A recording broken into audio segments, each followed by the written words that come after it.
有一位名叫莱克斯的少年，某天接了一份20万报酬的临时工，结果被客户当场捅死。但没想到的是，他最后却原地复活，还附赠一个幽界最强兵器。这份工伤赔偿怎么看都有点太超模了吧？那么问题就来了，莱克斯这次的运气究竟有多好？如果他老老实实工作，得多少年才能赚到天之圣杯同等价值的钱？首先，游戏里最稀有的史诗核心水晶可以卖到15000基，还有更特殊的是花50万基买的灵鹰的核心。但是天之圣杯的价值显然不能用这些来衡量，他们不仅拥有远超普通异刃的力量，还能调用赛刃这种超级兵器。这种级别的战力当然不可能挂在商会里明码标价，但我还真在游戏中找到了一条可以用来估值的线索。在牵绊对话讲和中，斯佩比亚和英维迪亚围绕古代巨神兽兵器阿耶修马产生了争端，谈判中曾提出一个赔偿方案400亿，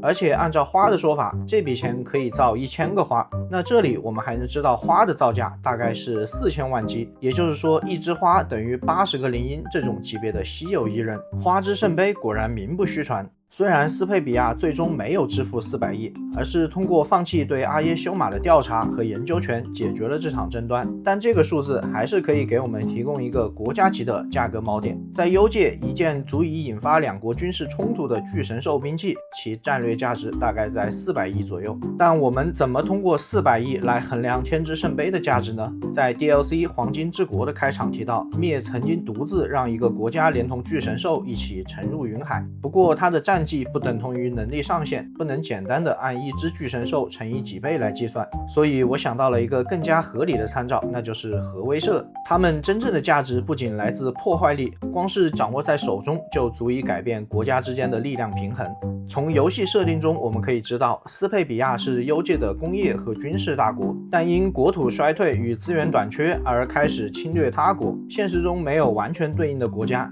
但我们可以把同样具备工业基础、军事影响力和核威慑能力的英国作为参照。2022至23财年度，英国维持核威慑体系的预算约为30亿英镑，而同期 GDP 约为2.6万亿英镑，两者相除约等于 0.1154%。如果把游戏里的400亿基也看作一年的国家战略威慑成本，那么400亿除以 0.1154% 约等于 34.7万亿基。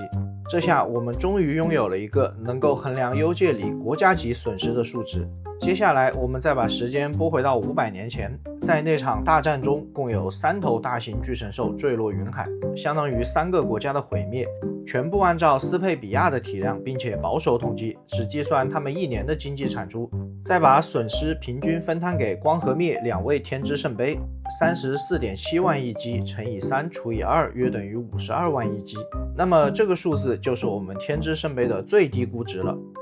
最后让我们回到莱克斯的工资上，他人生中最危险的那份委托总报酬是20万，52万亿除以20万等于2.6亿，也就是说莱克斯需要完成2.6亿次同等级的高危险任务才能赚到一位天之圣杯的最低估值。如果每天接一单，全年无休，他大约需要工作71万年，这种概率差不多就是买了一张2块钱的彩票，最后却中了5.2亿。就算不是开局的莱克斯，一般在异度之刃2通关之后，他的身上通常也就是几百万基，哪怕按照500万计算，也只有天之圣杯保守估值的1000万分之一。所以雷老板这一次直接少奋斗了71万年，堪称幽界有史以来回报率最高的一次工伤事故。那么你们羡慕他吗？反正我是不羡慕的，毕竟这份工作一上来就要被客户捅，普通人根本遭不住啊。那么本期视频就到这里了，我是电十字，我们下期再见。